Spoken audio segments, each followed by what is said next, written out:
சென்னை பெசன்ட் நகரில் முத்தூட் பினான்ஸ் நிறுவனத்தில் கொள்ளையடிக்க முயன்ற முகமூடி நபர்கள் குறித்த சிசிடிவி காட்சிகள் தற்போது வெளியாகி உள்ளன.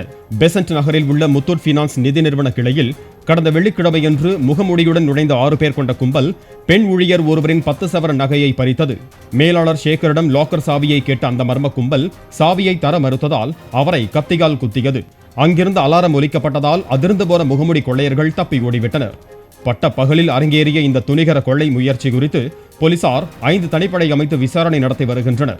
இந்நிலையில் கொள்ளையர்களில் 3 பேர் காரில் ஏறி தப்பிச் செல்வதற்காக ஓடும் சிசிடிவி காட்சிகள் தற்போது வெளியாகி உள்ளன.